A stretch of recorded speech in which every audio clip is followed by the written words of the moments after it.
Hey guys, for today's video, pupunta naman tayo ng Trento, Agusan del Sur. So, ayan tayo guys, sumakay ng tricycle. Ito nga pala yung mga gamit ko guys, papunta doon sa terminal guys. So, ito guys, nakasakay na ako ng bus. Minsan talaga, the further you travel from the city, the closer you get to the real stories of the people.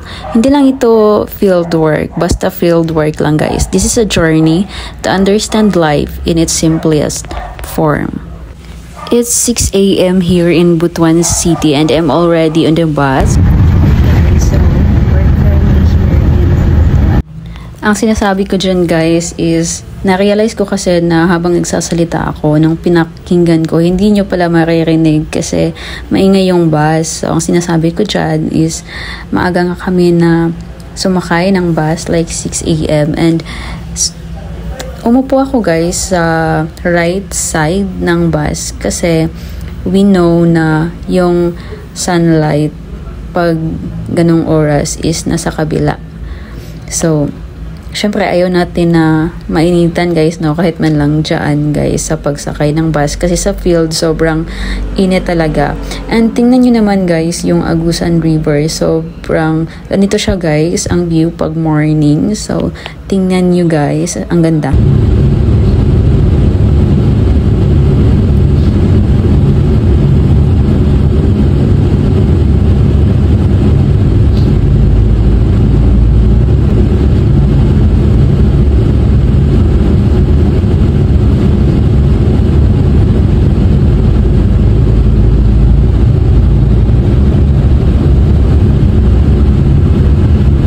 Advice ko din sa inyo guys na kapag sumakay kayo ng bus, make sure na may headset kayo kasi hindi ko alam at hindi ko ma-explain pero iba talaga yung feeling kapag tumadaan ka sa ganitong view, nasa window seat ka ng bus tapos nakikinig ka ng music guys. I-try niyo yun guys kasi iba talaga yung feeling.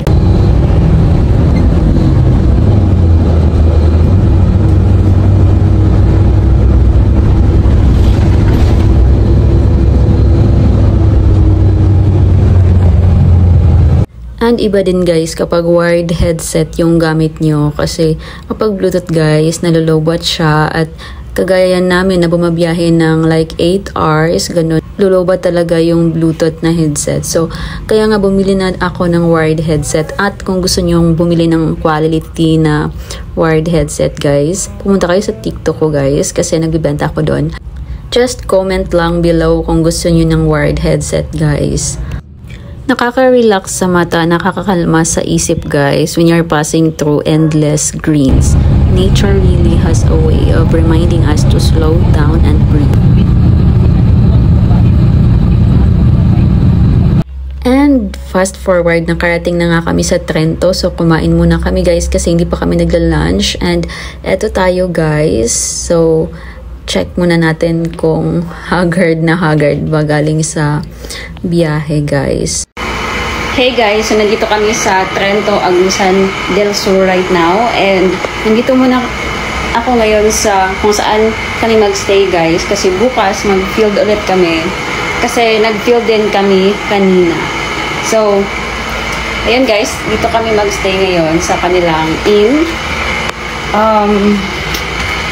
Of course, ako lang mag-isa sa room and ayun, update ko na lang kayo bukas guys regarding sa aming field work dito sa Trento, Agusan del Sur. See ya! Ito yung first dinner namin dito sa Trento guys and ito tayo guys. And good morning everyone! This is our first morning here in Trento pero day 2 na natin to. And sumakay kami guys ng tricycle.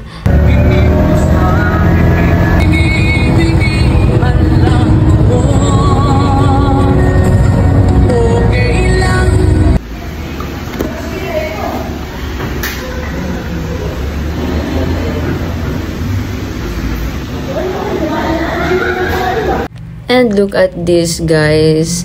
Ito din yung isa sa gusto ko sa work ko kasi I am very fond of iba't ibang places guys, and nakakapunta ako sa mga lugar na ibang-iba talaga guys, and you get to know a lot of people guys. Marami kang makakasalamuha, and tingnan nyo naman yan, ang ganda talaga dito sa Trento guys.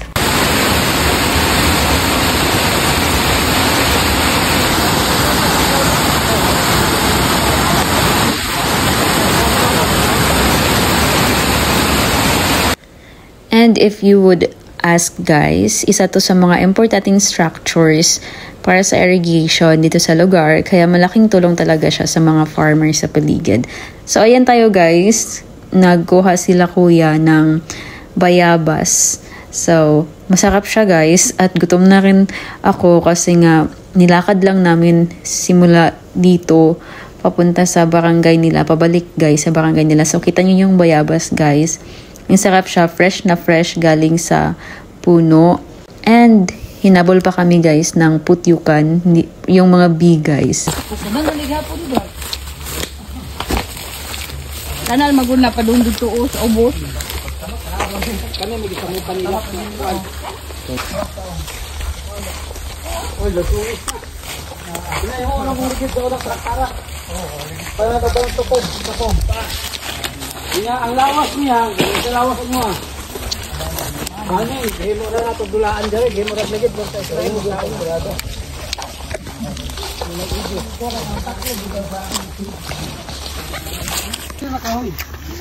Lo pa pagkataping no. Tama ra. O ka lang magbukol na no.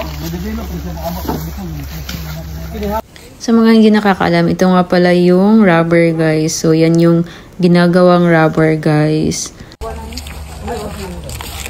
Story time guys. Nung bata pa ako, pinatanim ako ng papa ko ng bayabas. Kaya alam na alam ko na kung hinog or hilaw yung bayabas guys. Akala ko nang kasama ko kanina, hilaw pa yung bayabas. Pero alam na alam ko na hinog na siya at pwede nang kainin guys. Kasi meron nga akong tinanim noon na bayabas, tapos minahal ko talaga siya kasi ang dami niya niyang bunga guys, at ang sarap ng bunga niya. Pero one day, inakyat ng tito ko yung bayabas at nabali yung malaking sanga, na yun yung dahilan kaya unti-unti na siyang nalanta guys. Super sad talaga ako doon kasi nalove ko na talaga yung puno na yun guys.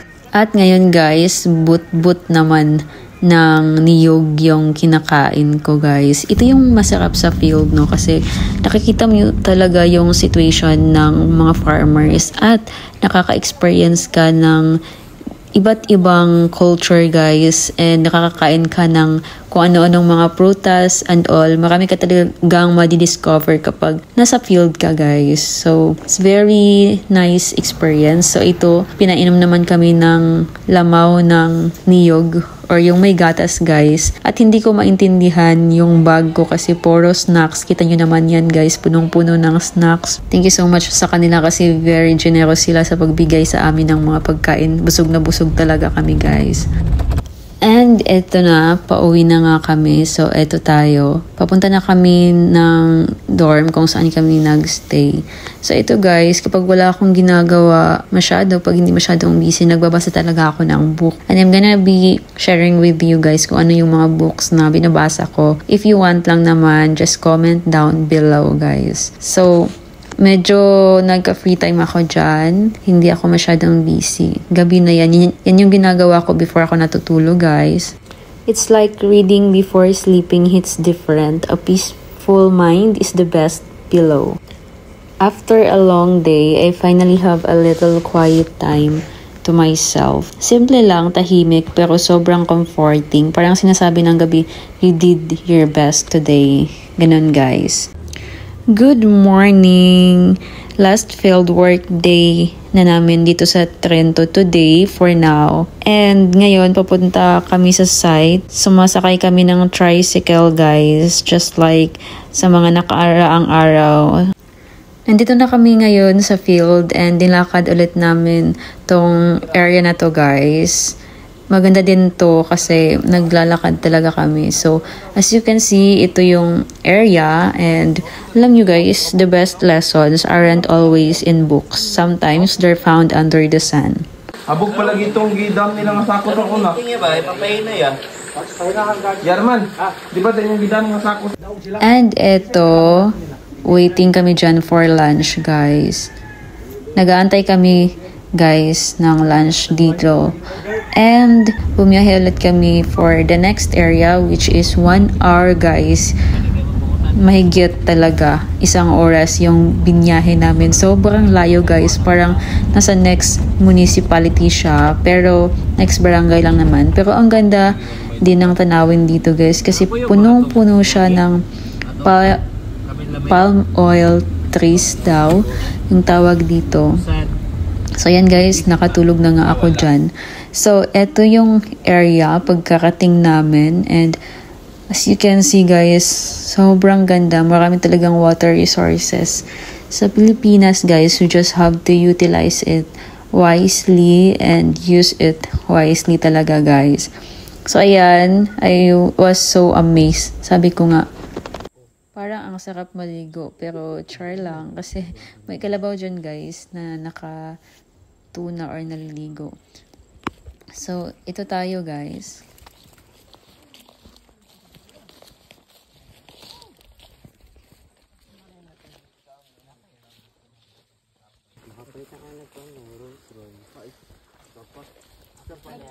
And pabalik na kami, guys, sa munisipyo kasi uuwi na rin kami after kasi ilang oras din yung biyahe, guys. 8 hours din yung biyahe or 6 to 8 hours, mga ganun, guys.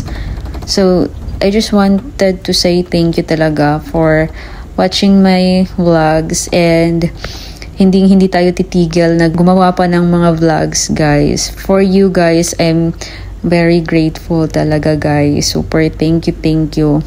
Hayaan nyo balang araw, makakabawi ako sa inyong lahat. Charis. So, ito tayo, guys. Galing na kami niya ng munisipyo. At papunta na kami ng bus terminal. Ako lang isa yung babiyahe pabalik sa station, guys. So, ayan, video muna ako. Then, pagkarating ko sa terminal, so, ayan, hindi pa pala nakarating kasi nakasakay pa rin.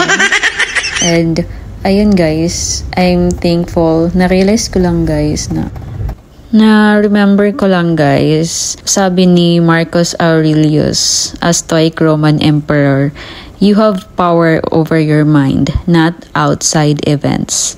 Kapag nasa field ka, ang daming bagay na hindi mo kontrolado, yung init, yung ulan, yung pagod, pero mindset mo, choice mo yan. Stay calm, stay grounded. And also, sabi ni Confucius, a Chinese philosopher, wherever you go with all your heart. Kahit gano'ng kaiksing stay, basta ginawa mong buo ang loob mo, may halaga yan. Hindi sukatan ang tagal, kundi kung paano ka naging natuto. And I'm finally here sa boarding house, guys, sa room ko. I miss my room, guys. So, eto na ako. And grabe.